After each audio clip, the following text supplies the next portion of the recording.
Hallelujah. ನಮ್ಮ ಜೀವಿತದಲ್ಲಿ ನಾವು ಯಾರಾಗಿದ್ದೇವೆ ಅನ್ನೋದನ್ನ ನಾವು ಮೊದಲು ಮರ್ತೋಗ್ತೇವೆ. ನಾನು ಯಾರು, ನಮ್ಮ ಜೀವಿತದಲ್ಲಿ ನಾನು ಯಾರಾಗಿದ್ದೇನೆ ಅನ್ನೋದಕ್ಕಿಂತ ಹೆಚ್ಚಾಗಿ ಇದು ಹೇಗಪ್ಪ, ಇದರಿಂದ ಹೆಂಗೆ ಸಾಧ್ಯ, ಇದು ಬಹಳ ನಮ್ಮ ಜೀವಿತದಲ್ಲಿ ಇರ್ತದೆ. ನಾನು ಯಾರು, ನನ್ನ ಸಾಮರ್ಥ್ಯ ಏನು, ನನ್ನ ವಿಶ್ವಾಸ ಏನು, ನನ್ನ ನಂಬಿಕೆ ಏನು, ಆ ಮಟ್ಟ ನಮಗ್ ಗೊತ್ತಿರಲ್ಲ. ನಾವು ಅದನ್ನ ಕಳ್ಕೊಂಡ್ಬಿಟ್ಟಿರ್ತೇವೆ, ನಾವು ಮರ್ತೋಗಿರ್ತೇವೆ ಅಲ್ವಾ. ಆದ್ರೆ ಅದಕ್ಕಿಂತ ಬದಲಾಗಿ ನಮ್ಮ ಜೀವಿತದಲ್ಲಿ ಏನಿರ್ತದೆ ಗೊತ್ತಾ, ಇದೆಂಗಾಗ್ತದಪ್ಪ, ಇದೆಂಗೆ ಸಾಧ್ಯ, ಇದು ನನ್ನಿಂದ ಆಗ್ಬೋದಾ, ಇದು ನಾನು ಮಾಡ್ಲಿಕ್ಕೆ ಶಕ್ತನ ಅಂತ ಇದು ಜಾಸ್ತಿ ನಮ್ಮ ಜೀವಿತದಲ್ಲಿ ಬಹಳ ಕೆಲಸ ಮಾಡ್ತಾರೆ ಅಲ್ವಾ. ಸೊ ವಿ ಫರ್ಗೆಟ್, ನಾವು ಯಾರಾಗಿದ್ದೀವಿ ಅನ್ನೋದನ್ನ ನಾವು ಮರೆತು ಹೋಗ್ತಾ ಇದ್ದೇವೆ. Praise the Lord. ವಾಕ್ಯದಲ್ಲಿ ನೀನು ನಾನುಗಳು ಏನಾಗಿದ್ದೇವೆ. ಸೊ ನಾವು ರಿಮೆಂಬರ್ ಮಾಡ್ಕೊಳ್ಬೇಕು, ನಾವು ತಿರುಗಿ ನೆನಪು ಮಾಡ್ಕೊಳ್ಬೇಕು, ನೀನು ನಾನು ಯಾರು ಅಂತ. ಆಮೇಲೆ ಸೊ ಈ ವಾರ ನಾನು ಮಾತನಾಡ್ತಿದ್ದೇನೆ, ಮರ್ತೋಗಿರುವಂತದ್ದ ನಿನ್ನ ಸಾಮರ್ಥ್ಯವನ್ನ ತಿರುಗಿ ನೆನಪು ಮಾಡುವಂತ ವಾರ ಇದು.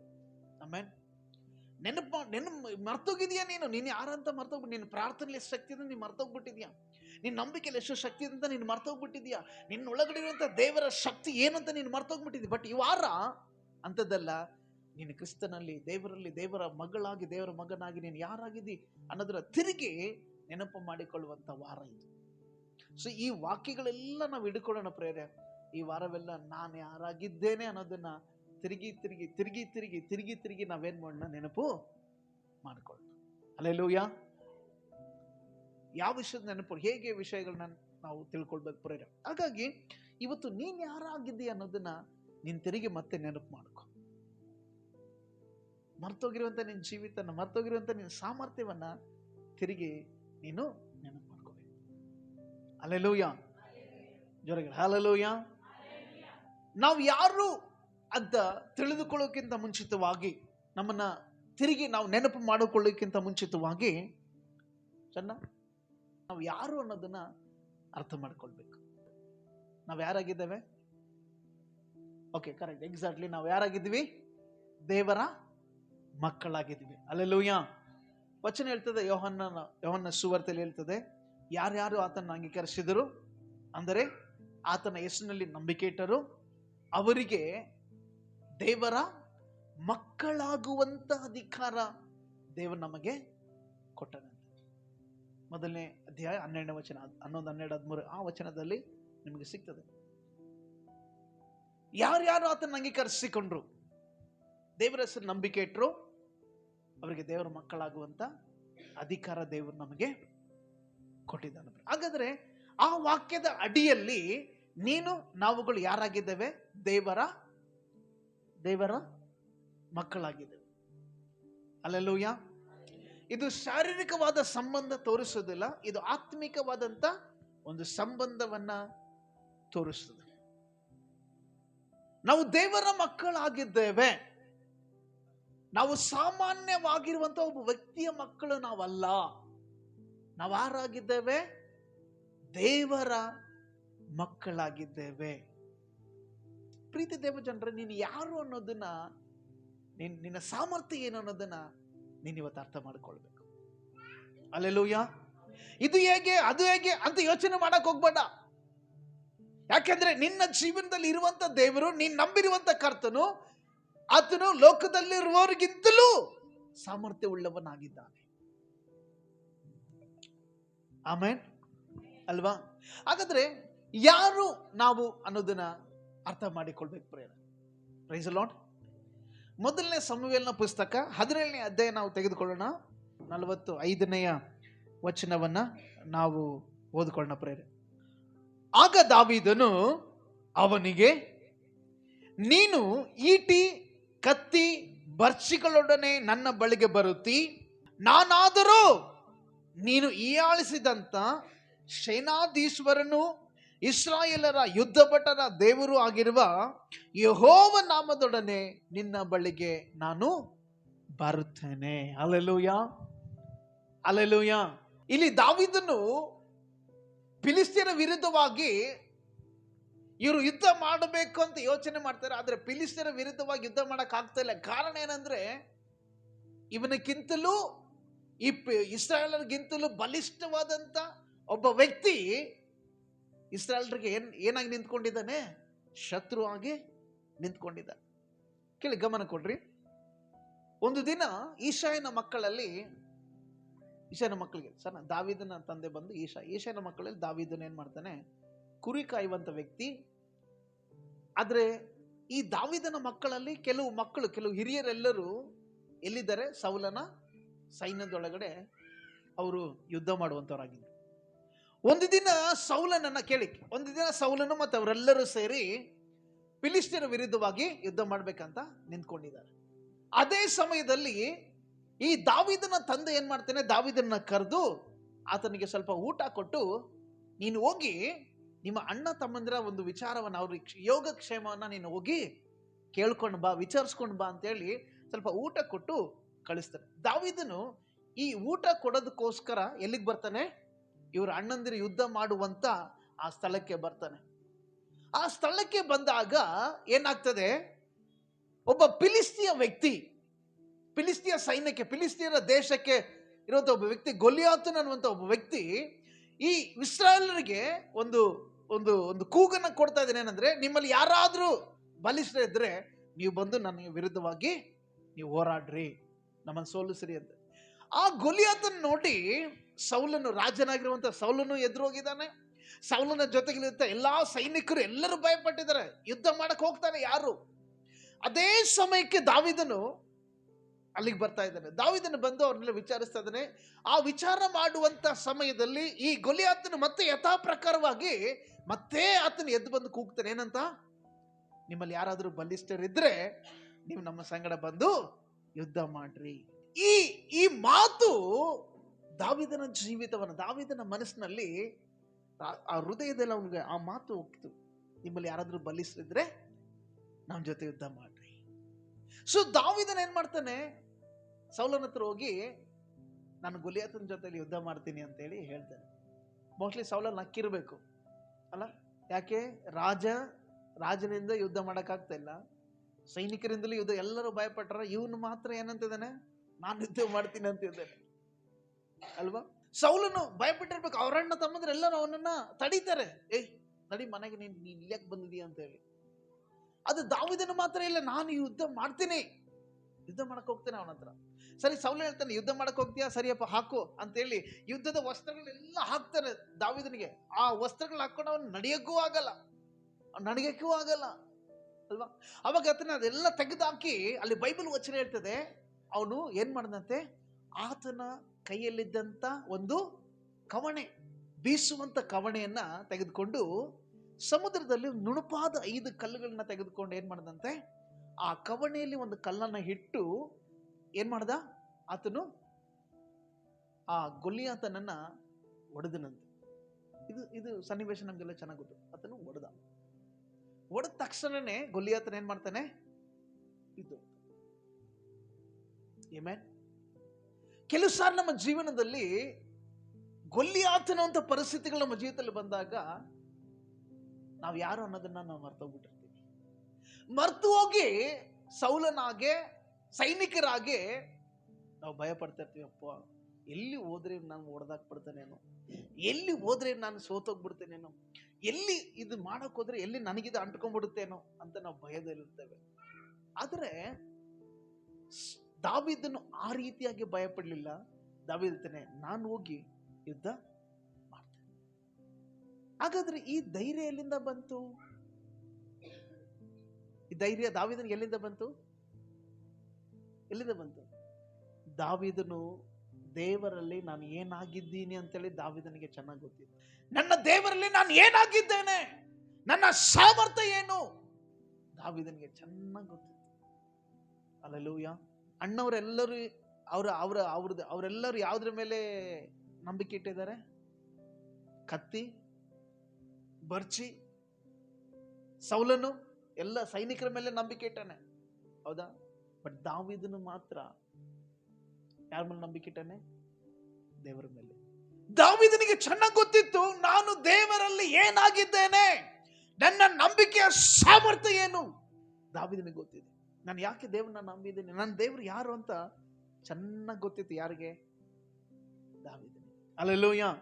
ಸೊ ದಾವೀದನ ಮಾಡ್ತಾನೆ, ಸೌಲನಿಗೆ ಹೇಳ್ತಾನೆ, ನಾನು ಹೋಗ್ತೇನೆ, ಹೋಗಿ ಆ ಫಿಲಿಸ್ಟಿಯನನ್ನ, ಆ ಗೊಲಿಯಾತನನ್ನ ದಾವೀದನು ಹೊಡೆದಾಕ್ತಾನೆ. ಪ್ರೇರೆ, ಈ ಹೊಡೆದಾಕಬೇಕಂತ ಆ ಸನ್ನಿವೇಶದಲ್ಲಿ ದಾವೀದನ ಒಂದು ಮಾತು ಹೇಳ್ತಾನೆ ಫಿಲಿಸ್ಟಿಯನಿಗೆ.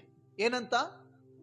ಫಿಲಿಸ್ಟಿಯ ಗೊಲಿಯಾತ, ನೀನು ಯುದ್ಧಕ್ಕೆ ಬರ್ತಾ ಇದೆಯಲ್ಲ, ನೀನು ಹೆಂಗ್ ಬರ್ತಾ ಇದೀಯ ಯುದ್ಧಕ್ಕೆ? ಕತ್ತಿ ಬರ್ಚಿಗಳಿಂದ ನೀನು ಬರ್ತಾ ಇದ್ದಿ. ಆದರೆ ನಾನಾದರೂ ಹೇಗ್ ಬರ್ತಾ ಇದ್ದೀನಿ? ನೀನಾದರೂ ಕತ್ತಿ ಈಟಿ ಬರ್ಚಿಗಳನ್ನೇ ನನ್ನ ಬಳಿಗೆ ಬರ್ತಿ, ನಾನಾದರೂ ನೀನು ಹೀಯಾಳಿಸಿದಂತ ಸೇನಾಧೀಶ್ವರನು, ಇಸ್ರಾಯೇಲರ ಯುದ್ಧ ಭಟರು, ದೇವರು ಆಗಿರುವ ಯೆಹೋವನ ನಾಮದೊಡನೆ ನಾನು ನಿನ್ನ ಬಳಿಗೆ ಬರ್ತೇನೆ. ಹಲ್ಲೆಲೂಯಾ.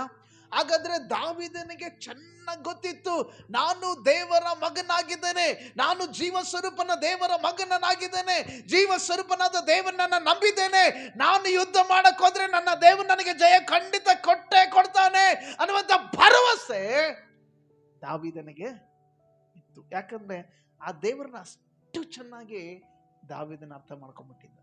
ಕೇಳಿ, ಯಾವಾಗ ನಾವು ದೇವರನ್ನ ಅರ್ಥ ಮಾಡಿಕೊಳ್ಳುತ್ತೇವೋ ನಾನು ಯಾರು ಅನ್ನೋದನ್ನ ನಮ್ಗೆ ಅರ್ಥ ಆಗ್ತದೆ. Praise the Lord. ಯಾಕೆ? ನಮ್ಮ ಸಾಮರ್ಥ್ಯ ನಮಗೆ ಗೊತ್ತಿಲ್ಲ, ನಮ್ಮ ನಂಬಿಕೆಯ ಶಕ್ತಿ ನಮಗೆ ಗೊತ್ತಿಲ್ರಿ. ಅಮ್ಮ, ಬ್ರದರ್, ನಿನ್ನಲ್ಲಿ ದೇವ್ರು ಎಂತ ಶಕ್ತಿ ಇಟ್ಟನು ಗೊತ್ತಾ? ನೀನು ದೇವರ ಸರ್ವಶಕ್ತನ ಮಗನಾಗಿದ್ದೀನಿ, ಮಗಳಾಗಿದ್ದೀನಿ. ಯಾರಾಗಿದ್ದೀನಿ ನಾವು? ನೀನು ಯಾರು ಅನ್ನೋದನ್ನ ನೀನು ಪರಿಪೂರ್ಣ ಫಸ್ಟ್ ನೀನು ಅರ್ಥ ಮಾಡ್ಕೊಂಡು, ಯಾವಾಗ ನನಗೆ ನಾನೇ ಅರ್ಥ ಮಾಡ್ಕೊಳ್ಳಲ್ಲೋ ನಾನು ಯಾರು ಅಂತ ಹೇಳಿ, ನಾನು ಇನ್ನೊಬ್ಬರ ಮೇಲೆ ಡಿಪೆಂಡ್ ಆಗೋಕ್ಕೆ ಆಗ್ತದೆ. ಹೌದಲ್ಲ? ಇನ್ನೊಬ್ಬರು ಸಹಾಯ ಬೇಕಾಗ್ತದೆ ನನಗೆ. ನಾವು ಗೊಲಿಯಾತನ್ನ ನೋಡಿದ ತಕ್ಷಣ ಭಯ ಪಟ್ಬಿಡ್ತೇವೆ. ಗೊಲಿಯಾತನ್ನ ನೋಡಿದ ತಕ್ಷಣ ಅವನ ಮಾತುಗಳಿಗೆ ಭಯ ಪಟ್ಬಿಡ್ತೇವೆ, ಅವನ ಶರೀರ ನೋಡಿ ನಾವು ಭಯಪಡ್ತೇವೆ, ಅವನ ಪರಿಸ್ಥಿತಿಗಳನ್ನ ನೋಡಿ ನಾವು ಭಯಪಟ್ಬಿಡ್ತೇವೆ ಅಲ್ವಾ? ಅವನ ಪರಿಸ್ಥಿತಿ ನೋಡಿ ನಾವು ಭಯಪಟ್ಬಿಡ್ತೇವೆ. ಅದು ದೇವರ ವಾಕ್ಯ ಹೇಳ್ತದೆ, ಪರಿಸ್ಥಿತಿಯನ್ನ ನೋಡ್ಬೇಡ, ಗೊಲಿಯಾತನನ್ನ ನೋಡ್ಬೇಡ, ಅವನ ಶರೀರ ನೋಡ್ಬೇಡ. ಆಮೇಲೆ ಯಾರನ್ನ ನೋಡು? ನೀನು ಯಾರ ಮಗನಂತ ಫಸ್ಟ್ ಅರ್ಥ ಮಾಡಬೇಕು. ಹಲ್ಲೆಲೂಯಾ. ನೀನು ನಾನು ಯಾರ ಮಕ್ಕಳು ಅನ್ನೋದನ್ನ ನಾವು ಚೆನ್ನಾಗಿ ಅರ್ಥ ಮಾಡ್ಕೊಳ್ಬೇಕು. ಹಲ್ಲೆಲೂಯಾ. ಸೊ ದಾವೀದನು ಹೇಳ್ತಾನೆ, ನೀನು ಈಟಿ ಕತ್ತಿಯಿಂದ ಬರ್ತಿ, ಬಟ್ ನಾನು ದೇವರ ನಾಮದಲ್ಲಿ ನಾನು ಬರ್ತೇನೆ. ಆಕ್ಚುಲಿ ಆ ನಾಮ ದಾವೀದನ ಯೂಸ್ ಮಾಡಲಿಕ್ಕೆ ಕಾರಣ ಏನಂದ್ರೆ, ದಾವೀದನ ಜೀವಿತದಲ್ಲಿ ಚೆನ್ನಾಗಿ ಗೊತ್ತಿತ್ತು ಏನಂತ, ಅವನು ಅಡವಿಯಲ್ಲಿ ದೇವರನ್ನ ಸ್ತುತಿ ಮಾಡುತ್ತಿದ್ದಾಗ ಸಿಂಹಗಳು, ಕರಡಿಗಳು ಅವನ ಕುರಿಗಳ ಮೇಲೆ ಬಿದ್ದಾಗ ಇವನು ಹೋಗಿ ಏನ್ ಮಾಡ್ತಾ ಇದ್ದಂತ, ಆ ಸಿಂಹವನ್ನ, ಆ ಕರಡಿಗಳನ್ನ ಹಿಡಿದು ಒಡೆದು ಆ ಕುರಿಗಳನ್ನ ಕಿತ್ಕೊಂಡು ಬರ್ತಾ ಇದ್ದ. ಅಷ್ಟು ಧೈರ್ಯ ದಾವೀದನಿಗೆ. ಕಾರಣ ಏನಪ್ಪಾ ಅಂದ್ರೆ, ದಾವೀದನಿಗೆ ಚೆನ್ನಾಗಿ ಗೊತ್ತಿತ್ತು, ನನ್ನ ದೇವರು ಯಾರಾಗಿದ್ದಾರೆ, ನಾನು ಯಾರ ಮಗನಾಗಿದ್ದೀನಿ. ಆಮೇಲೆ ಅದೇ ದಾವೀದನ ಜೊತೆಯಲ್ಲಿ ಹುಟ್ಟಿ ಬಂದಂತ ಅಣ್ಣ ತಮ್ಮಂದ್ರಿಗೆ ಆ ಧೈರ್ಯ ಇಲ್ಲ. ಎದುರು ಪುಕ್ಕ ಹಾಕ್ಬಿಟ್ರೆ ನಿಂತ್ಕೊಂಡವ ಇಲ್ಲಿ, ಇವ್ರು ಎಲ್ಲಿ ನಮ್ಮನ್ನು ಹೊಡೆದಾಕ್ತಾರೇನಪ್ಪ ಅಂತೇಳಿ. ಅದೇ ಸೌಲ ಯಾರು? ದೇವರ ಅಭಿಷೇಕಿಸಲ್ಪಟ್ಟಂತ ರಾಜ. ಸೌಲನ್ನು ಭಯಪಡ್ತಾ ಇದ್ದಾನೆ. ಏನಂತ? ಅಯ್ಯೋ, ಈ ಫಿಲಿಸ್ಟಿಯನ್ ನಾನು ಹೊಡೆದಾಕಿದ್ರೆ ಸತ್ತೋಗ್ತೀನಿ ಅನ್ನೋ ಭಯ ಇದೆ. ಆದರೆ ದಾವೀದನಿಗೆ ಮಾತ್ರ ಚೆನ್ನಾಗಿ ಗೊತ್ತಾಯ್ತು, ದೇವ್ರು ನನಗೆ ಜಯ ಕೊಡ್ತಾನೆ. ಆಮೇಲೆ ಹಾಗಾದ್ರೆ ಇವತ್ತು ನೀನು ಯಾವುದನ್ನ ನೋಡಿ ಭಯಪಡ್ತಾ ಇದ್ದಿ? ಯಾವುದನ್ನ ನೋಡಿ ಭಯಪಡ್ತಾ ಇದ್ದೀವಿ ನಾವು? ಸೊ ಲೀಸ್ಟ್ ತೆಗೆದ್ರೆ ಬಹಳ ಇದಾವೆ. ಸರ್ ಹಂಗಿದೆ, ಸರ್ ಹಿಂಗಿದೆ, ಸರ್ ಇದಿದೆ. ಆದರೆ ಇದೆಲ್ಲದರ ಮೇಲೆ, ಇದೆಲ್ಲ ಪರಿಸ್ಥಿತಿಗಳ ಮೇಲೆ ನೀನು ಯಾರಾಗಿದ್ದಿ ಅನ್ನೋದನ್ನ ಇವತ್ತು ನೆನಪು ಮಾಡ್ಕೊ. Remember who you are. ಸಮಸ್ಯೆಯನ್ನು ನೋಡಿ ಭಯಪಡುವಂತ ವ್ಯಕ್ತಿ ಆಗಿದೆಯಾ, ಅಥವಾ ಸಮಸ್ಯೆಯನ್ನು ನೋಡಿ ಸಮಸ್ಯೆಯನ್ನು ಜಯಿಸುವಾತ ನನ್ನಲ್ಲಿದ್ದಾನೆ, ನಾನು ಆತನ ಮಗನಾಗಿದ್ದೇನೆ, ನಾನು ಆತನ ಮಗಳಾಗಿದ್ದೇನೆ ಅಂತೇಳಿ ಯುದ್ಧ ಮಾಡ್ತೀಯ ಹೋಗಿ? ಯಾವಾಗ ನಾವು ಯಾರು ಅಂತ ಅರ್ಥ ಮಾಡ್ಕೊಳ್ತೀವೋ ನಾವು ಅದನ್ನ ಮಾಡ್ಲಿಕ್ಕೆ ಹೋಗ್ತೇವೆ. ಇದೆಂಗ್ ಸಾಧ್ಯ? ಇದೆಂಗಾಗ್ತದೆ ಅಂತಂದ್ರೆ ಏನ್ ಮಾಡ್ತಾರೆ? ಬೈಬಲ್ಗೆ ಒಬ್ರು ಇದ್ದಾರೆ, ಹೇಳಿದ್ರ ಆ ಥರ ಇದೆಂಗ್ ಸಾಧ್ಯ ಅಂತೇಳಿ ಹೇಳಿದ್ರ? ಯಾರು ಹೇಳಿದ್ರು? ಬೈಬಲ್ನಲ್ಲಿ ಹೊಸ ಒಡಂಬಡಿಕೆಯಲ್ಲಿ ಒಬ್ರು ಇದ್ದಾರೆ, ಮರಿಯಳು. ಸಣ್ಣ ಮರಿಯಳಿದ್ದಾಳೆ. ಮರಿಯಳು ಒಂದು ನಜರೇತ್ ಅಂತ ಒಂದು ಊರಿನಲ್ಲಿ ವಾಸ ಮಾಡ್ತಿದ್ದಾಳೆ. ದೇವದೂತರ ಮಧ್ಯೆ, ಮರಿಯಳೇ ಭಯಪಡ್ಬೇಡ, ದೇವರ ದಯ ನಿನಗೆ ದೊರಕಿತು. ಅಲ್ಲಿವರೆಗೂ ಏನು ಪ್ರಾಬ್ಲಮ್ ಇಲ್ಲ, ಅಲ್ಲಿವರೆಗೇನು ಪ್ರಾಬ್ಲಮ್ ಇಲ್ಲ. ಪ್ರಾಬ್ಲಮ್ ಶುರುವಾಗಿದೆ ಎಲ್ಲಿ ಶುರುವಾಗಿದ್ದು? ನೀನು ಒಂದು ಗಂಡು ಮಗುವನ್ನು ಅಡಿತೀಯ, ಆತನಿಗೆ ಯೇಸು ಅಂತ ಹೆಸರಿಡಬೇಕು. ಇದೆಂಗ್ ಸಾಧ್ಯ? ಇದು ಹೇಗೆ ಸಾಧ್ಯ? ಕೆಲಸ ನಮ್ಮ ಜೀವನದಲ್ಲಿ ಕೂಡ ದೇವರು ನಮ್ಮ ಸಂಗಡ ಮಾತಾಡಿದಾಗ ನಾವು ಅನ್ಕೊಳ್ತೀವಿ, ದೇವರು ಹೆಂಗಾಗ್ತದೆ ಸ್ವಾಮಿ ಇದು? ನಾನಂತೂ ನೋಡೇ ಇಲ್ಲ, ನಾನಂತೂ ಕೇಳೇ ಇಲ್ಲ.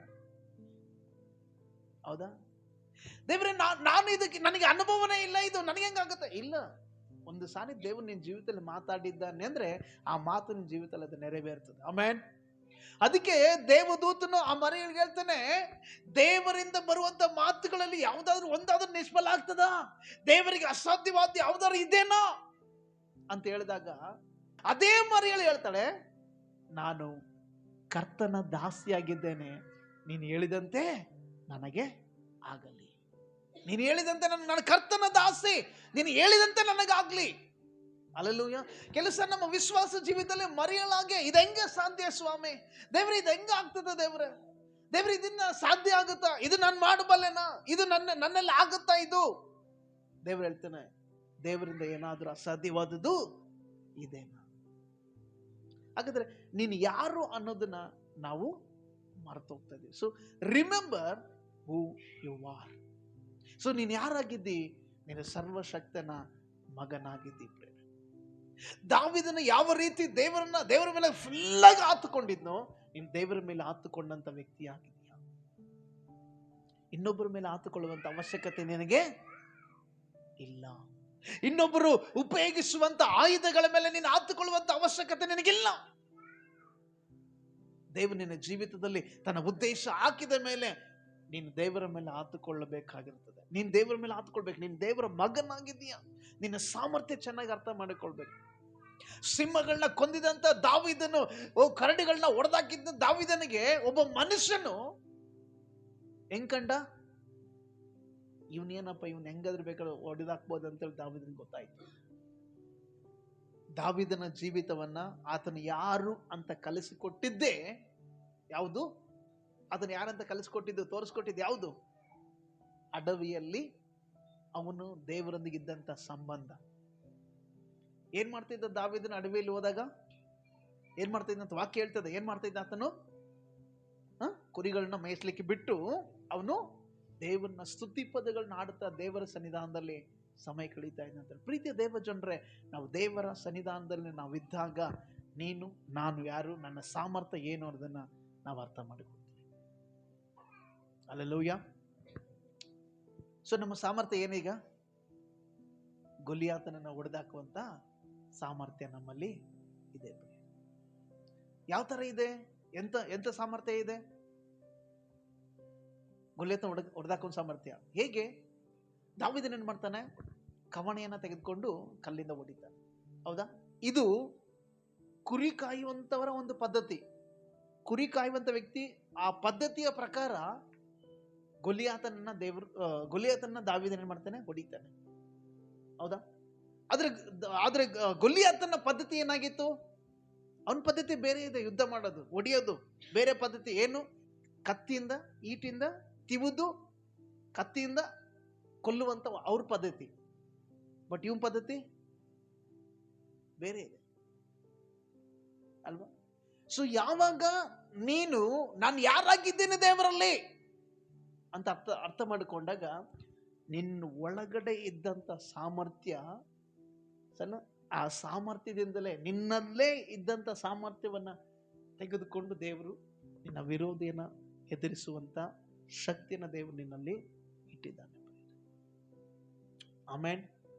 ದಾವೀದನು ಹೋಗಿ ಅವ್ರ ಅಣ್ಣ ಹತ್ರ ಅವ್ರ ಅಣ್ಣ ಹತ್ರ ಹೋಗಿ ಅದು ಕತ್ತಿ ಕೊಡು, ಅದು ಇದು ಕೊಡು, ಸ್ವಲ್ಪ ಹೋಗಿ ನಾನು ಹೊಡೆದಾಡಿ ಬರ್ತೀನಿ ಹೇಳಿದ್ನ.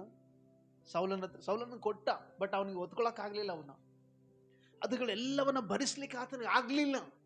ಆದ್ರೆ ಆತನ ತೆಗೆದುಕೊಂಡಿದ್ದು ಒಂದೇ ಒಂದು, ಏನು? ಆತನ ಕೈಯಲ್ಲಿದ್ದಂತ ಕವಣೆ. 5 ಕಲ್ಲು ತೆಗೆದುಕೊಳ್ತಾನೆ. ಒಂದು ಕಲ್ಲಿಂದ ಆ ಗೊಲಿಯಾತನನ್ನ ಅವನು ಹೊಡೆದಾಕ್ತಾನೆ. ಹಾಗಾದ್ರೆ ಕೇಳಿ, ಗಮನ ಕೊಡಿ. ಯಾವಾಗ ನೀನು ಯಾರು ಅಂತ ಅರ್ಥ ಮಾಡಿಕೊಳ್ತೀಯಲ್ಲ, ದೇವರು ನಿನ್ನೊಳಗಡಿರುವಂತ ಸಾಮರ್ಥ್ಯವನ್ನು ದೇವರು ತೋರಿಸ್ತಾನೆ. ಆಮೇಲೆ ನಿನ್ನಲ್ಲಿ ಶಕ್ತಿ ಏನಿದೆ ಅನ್ನೋದು ದೇವರು ತೋರಿಸ್ತಾನ್ರಿ. ಅವರೆಲ್ಲರೂ ಕತ್ತಿ ಈಟಿಗಳಲ್ಲಿ ಆ ಶಕ್ತಿಲಿ ಅವರು ಬಲವಂತರಾಗಿದ್ದಾರೆ, ಅವರು ಅರ್ಥ ಮಾಡ್ಕೊಂಡಿದ್ದಾರೆ. ನಾವು ದೇವರ ಮಕ್ಕಳಾದಾಗ ದೇವರು ನಮ್ಮಲ್ಲಿಟ್ಟಂತ ಶಕ್ತಿ ಏನು ಅನ್ನೋದನ್ನ ದೇವರು ತೋರಿಸ್ಕೊಡ್ತಾರೆ. ದಾವೀದನಿಗೆ ದೇವರು ತೋರಿಸ್ಕೊಟ್ಟ, ನಿನ್ನ ಕೈಯಲ್ಲಿದ್ದಂತ ಕವಣೆಯ ಶಕ್ತಿ ಏನಂತೇಳಿ ಇಡೀ ಇಸ್ರಾಯೇಲ್ ಜನರಿಗೆ ಗೊತ್ತಾಗ್ಬೇಕು. ಆಮೇಲೆ ನಿನ್ನ ಕೈಯಲ್ಲಿದ್ದಂತ ಆ 5 ಕಲ್ಲಲ್ಲಿ ಒಂದು ಕಲ್ಲಿನ ಶಕ್ತಿ ಇಡೀ ಇಸ್ರಾಯೇಲ್ಗೆಲ್ಲ ಗೊತ್ತಾಗ್ಬೇಕು, ಇಡೀ ಫಿಲಿಸ್ತೀನಿಗೆಲ್ಲ ಗೊತ್ತಾಗ್ಬೇಕು. ಕಾರಣ ದಾವೀದನು ಯಾರಾಗಿದ್ದ, ದೇವರ ಸಂಘದಲ್ಲಿ ಏನಾಗಿದ್ದ ಅನ್ನೋದನ್ನ. ಹಾಗಾದ್ರೆ ನೀನು ಯಾರಾಗಿದ್ವಿ? ನಾವು ಅವಾಗ ಹೇಳಿದ್ವಿ, ಯೋಹನ ಸುವಾರ್ತೆಯಲ್ಲಿ ಹೇಳಿದ್ವಿ, ನಾವೆಲ್ಲರೂ ಯಾರ ಮಕ್ಕಳು? ದೇವರ ಮಕ್ಕಳು. ಹಾಗಾದ್ರೆ ದೇವರ ಮಕ್ಕಳಾಗಿದ್ದೀವಿ ಅಂತಂದ್ರೆ ನಮ್ಮಲ್ಲಿ ಏನು ಸಾಮರ್ಥ್ಯ ಇದೆ? ಯುದ್ಧ ಮಾಡುವಂತ ಸಾಮರ್ಥ್ಯ ನಮಗಿದೆ. ನಾವು ಜಯಿಸುವಂತ ಸಾಮರ್ಥ್ಯ ನಮಗಿದೆ.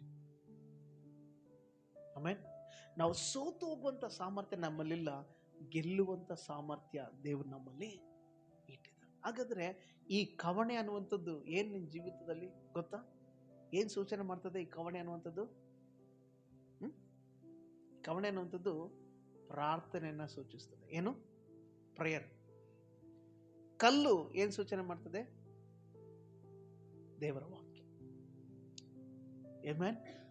ಕವಣೆ ಪ್ರಾರ್ಥನೆ, ಕಲ್ಲು ದೇವರ ವಾಕ್ಯ. ಈ ವಾಕ್ಯ ಮತ್ತು ಪ್ರಾರ್ಥನೆ ಇವೆರಡನ್ನ ತಿರುಗಿಸಿ ನೀನು ಹೊಡೆದ್ರೆ ಆಮೇನ್ ಅಂತ ಹೇಳ್ರಿ, ಸ್ವಲ್ಪ ಜೋರಾಗಿ ಆಮೇನ್.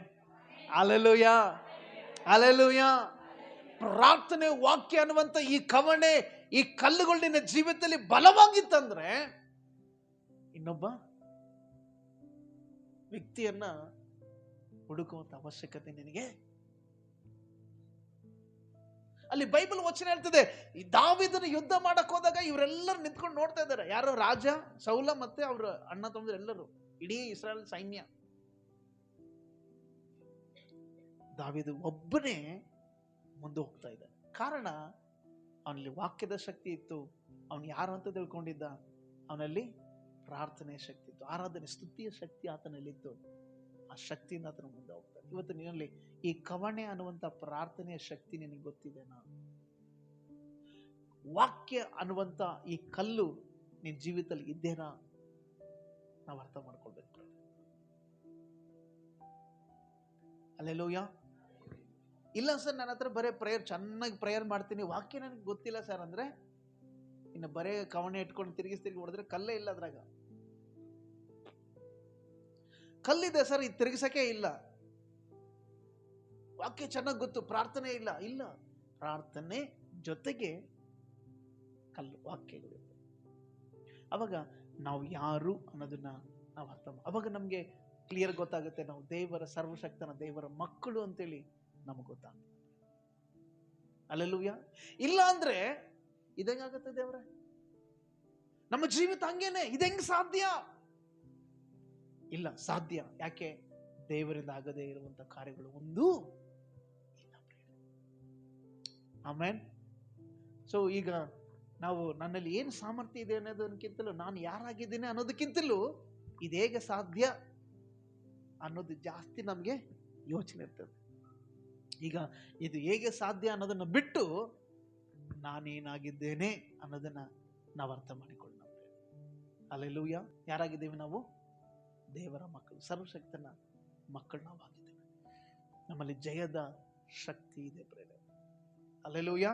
ಹಾಗಾದ್ರೆ ನಾವು ಯಾರಾಗಿದ್ದೀವಿ ಅನ್ನೋದನ್ನ ಚೆನ್ನಾಗಿ ಅರ್ಥ ಮಾಡ್ಕೊಳ್ಬೇಕು. ಸೊ ದಾವೀದನು ಚೆನ್ನಾಗಿ ಅರ್ಥ ಮಾಡಿಕೊಂಡಿದ್ದ, ಆತನು ಯಾರು. ನೀನು ಗೊಲಿಯಾತ ನೋಡಿದ ತಕ್ಷಣನೇ, ಗೊಲಿಯಾತ ಅಂದ್ರೆ ಏನು? ನಿನ್ನ ಸಮಸ್ಯೆ, ನಿನ್ನ ವಿರೋಧಿ, ನಿನ್ನ ಬಂಧನ, ನಿನ್ನ ಸೋಲು, ನಿನ್ನ ಅವಮಾನ, ಇಂಥ ಗುಲಿಯಾತ ನಿನ್ನ ಜೀವಿತದಲ್ಲಿ ಬಂದ ತಕ್ಷಣನೇ ಅಯ್ಯೋ ಅಂತ ಗೊಳಾಡ್ಬೇಡ. ಯಪ್ಪು ಏನಾಯ್ತು ಅಂತ ಗೊಳಾಡ್ಬೇಡ. ಏನ್ ಮಾಡು, ನಿನ್ನ ಕೈಯಲ್ಲಿದ್ದಂಥ ಕವಣೆ ತಗೋ, ನಿನ್ನ ಕೈಯಲ್ಲಿದ್ದಂಥ ಕಲ್ಲುಗಳು ತೆಗೆದುಕೋ. ಆ ಪ್ರಾರ್ಥನೆಯ ಶಕ್ತಿಯಿಂದ ಕಲ್ಲಿನ, ದೇವರ ವಾಕ್ಯದ ಕಲ್ಲಿಂದ ತಿರುಗಿಸಿ ತಿರುಗಿಸಿ ಓಡಿ. ಯಾರಿಗೆ? ಎಸ್, ನಿನ್ನ ಗೊಲಿಯಾತನಿಗೆ. ಹಲ್ಲೆಲೂಯಾ. ಅವಾಗ ನಿನ್ನ ಸಾಮರ್ಥ್ಯ ಏನನ್ನೋದು ಗೊತ್ತಾಗ್ತದೆ, ನಿನ್ನ ನಂಬಿಕೆಯ ಸಾಮರ್ಥ್ಯ ಏನಂತ ಗೊತ್ತಾಗ್ತದೆ, ನಿನ್ನ ಪ್ರಾರ್ಥನೆಯ ಸಾಮರ್ಥ್ಯ ಏನಂತ ನಮಗೆ ಗೊತ್ತಾಗ್ತದೆ. ಕೆಲವರು ಪ್ರಾರ್ಥನೆ ಮಾಡಕ್ಕೆ ಭಯ ಪಡ್ತಿರ್ತಾರೆ. ಎಲ್ಲಿ ಪ್ರೇಯರ್ ಮಾಡಿದ್ರೆ ಇದು ನನ್ನ ಅಂಟ್ಕೊಂಡ್ಬಿಡ್ತೇನೆ ಅಂತೇಳಿ, ಇದು ನನಗೆ ಅಂಟ್ಕೊಂಡ್ಬಿಡ್ತೇನೆ ಅಂತೇಳಿ ಬಹಳ ಭಯಪಟ್ಟು ಪ್ರಾರ್ಥನೆ. ಇಲ್ಲ, ಯಾವುದು ನಿನ್ನ ಜೀವಿತದಲ್ಲಿ ಅಂಟ್ಕೊಳ್ಳೋಕೆ ಸಾಧ್ಯ ಇಲ್ಲ ಪ್ರೇರೆ. ನಾವು ದೇವರ ಮಕ್ಕಳಾಗಿದ್ದೇವೆ, ಸರ್ವಶಕ್ತನ ಮಕ್ಕಳಾಗಿದ್ದೇವೆ. ನಿನ್ನ ಪ್ರಾರ್ಥನೆಯ ಶಕ್ತಿ ನಿನ್ನ ವಿರೋಧಿಗೆ ಗೊತ್ತಾಗಬೇಕು. ಆಮೇನ್. ನಿನ್ನ ಪ್ರಾರ್ಥನೆಯ ಬಲ ನಿನ್ನ ವಿರೋಧಿಗೆ ಗೊತ್ತಾಗಬೇಕ್ರಿ. ನಿನ್ನ ನಂಬಿಕೆಯ ಶಕ್ತಿ, ನೀನು ಕ್ರಿಸ್ತನಲ್ಲಿ ದೇವರಲ್ಲಿ ಯಾರಾಗಿದ್ದೀ ಆ ದೈವ ಶಕ್ತಿ ನಿನ್ನ ಪರಿಸ್ಥಿತಿಗೆ ಗೊತ್ತಾಗಬೇಕು. ಆಮೇನ್. ಅವಾಗ ಗೊತ್ತಾಗ್ಲಿಲ್ಲ ಅಂದ್ರೆ ಮತ್ತೆ ನಾವು ಹೆಂಗಿರ್ತೀವಿ? ಆಗುತ್ತಾ ಪಾಸ್ಟರ್ ಇದು ಸರ್, ಇದು ಆಗ್ತದ? ಅಮ್ಮ ದೇವರೇ ಹೇಳಿದ ಆಗ್ತದ ಅಂತ ಹೇಳಿ. ಯಾಕೆ? ದೇವರಿಂದ ಅಸಾಧ್ಯವಾದ ಒಂದಿಲ್ಲ ಪ್ರೇರೆ. ಯೋಹನ್ನ ಪತ್ರಿಕೆ ಹೇಳ್ತದೆ, ಪ್ರಕಟಣೆ ಹತ್ರ ಯೋಹನ್ನ ಪತ್ರಿಕೆ ಹೇಳ್ತದೆ, ಲೋಕದಲ್ಲಿರುವವನಿಗಿಂತಲೂ ನನ್ನೊಳಗಡೆ ಇರುವವನು ಹೆಚ್ಚಿನವನಾಗಿದ್ದಾನೆ, ದೊಡ್ಡವನಾಗಿದ್ದಾನೆ. ಹಾಗಾದ್ರೆ ನಾನು ಯಾರಾಗಿದ್ದೀನಿ? ನನ್ನ ಪ್ರಾರ್ಥನೆ ಶಕ್ತಿ ಏನು? ನನ್ನ ವಾಕ್ಯದ ಶಕ್ತಿ ಏನು? ನನ್ನ ನಂಬಿಕೆ ಬಲ ಏನು? ನೀನು ಜಯಿಸುವವನಾಗಬೇಕು, ಎದುರಿಸುವವಳಾಗಬೇಕು. ಹಲ್ಲೆಲೂಯಾ. ಸೊ ನೀನು ಸೋತೋದವಳು ಅಲ್ಲ, ಸೋತು ಹೋಗಿ ಕೆಳಗಡೆ ಬಿದ್ದವಳು ಅಲ್ಲ, ಸೋತು ಹೋಗಿ ನಿರಾಶೆ ಹೊಂದವನು ನೀನು ಅಲ್ಲ. ನೀನು ಯಾರಾಗಿದ್ದಿ? ಜಯಿಸಿದವನಾಗಿದ್ದಿ. Hallelujah, hallelujah. ಹಾಗಾದ್ರೆ ದೇವ್ರೆ ಇದಾಗ್ಬೋದಾ ಪಾಸ್ಟರ್? ಇದಾಗ್ಬೋದಾ ಸರ್? ಇದು ಆಗ್ಬೋದಾ? ಇದು ನಡಿಬೋದಾ? ಮಾಡ್ಲ ಪ್ರೇಯರು ಮಾಡ್ದೆ ಆಗ್ತದ? ಬೇಡ. ಏನ್ ಮಾಡು? ದಾವೀದನಾಗೆ ನೀನು ಸಾಮರ್ಥ್ಯ ಅರ್ಥ ಮಾಡ್ಕೊ, ಮುಂದೆ ಹೋಗು. ಮುಂದೆ ಹೋಗಿರುವಂತ ಆ ಗೊಲಿಯಾತನನ್ನ ನೀನೇ ಹೊಡೆದಾಗ. ಏಮೆ ಪ್ರೀತಿ ದೇವ ಜನರೇ ಕೇಳಿ, ಈ ಕವಣೆ, ಕಲ್ಲು, ವಾಕ್ಯ, ಇವೆರಡು ಆಯುಧಗಳು ಹಿಡ್ಕೊಂಡು ನೀನು ಫಸ್ಟ್ ವೈರಿನ ಹೊಡೆಯಕ್ಕೆ ನಿಂತ್ಕೊ. ನೀನು ಹೊಡೆದ ತಕ್ಷಣನೇ ಹಿಂದುಗಡೆ ದೇವರಿಂದ ಹೊಡಿತಾನೆ. ಆಮೇನ್, ಆಮೇನ್. ಇದು ಯಾವಾಗ ನಾವು ಮಾಡ್ತೀವಿ ಗೊತ್ತಾ? ನಾವು ಯಾರಂತ ನಮ್ಗೆ ಗೊತ್ತಾದಾಗ. ಹಲ್ಲೆಲೂಯಾ. ಸೊ ಒಬ್ಬ ವಿಶ್ವಾಸಿಯಾಗಿ ನೀನು ಭಯಪಡುವಂತ ಅವಶ್ಯಕತೆ ಇಲ್ಲ. ನೀನು ಪ್ರಾರ್ಥನೆಯಲ್ಲಿ, ವಿಶ್ವಾಸದಲ್ಲಿ ಮುಂದೆ ಹೋಗು. ಕರ್ತನ ನಮ್ಮೆಲ್ಲರನ್ನ ಆಶೀರ್ವಾದ ಮಾಡಿ ಇನ್ನೂ ಬಲವಂತನಾಗಿ ದೇವರನ್ನು ಮಾಡ್ತಾನೆ. ಆಮೇನ್. ನಾವು ದೇವರ ಮಕ್ಕಳಾಗಿದ್ದೀವಿ, ಸರ್ವಶಕ್ತನ ಮಕ್ಕಳಾಗಿದ್ದೀವಿ. Amen. Yes, God bless you. ದೇವರ ವಾಕ್ಯದಿಂದ ಕರ್ತನ ನಮ್ಮನ್ನು ಆಶೀರ್ವಾದ ಮಾಡಲಿ. ನಾವೆಲ್ಲರೂ ಎದ್ದು ನಿಂತ್ಕೊಳ್ಳೋಣ.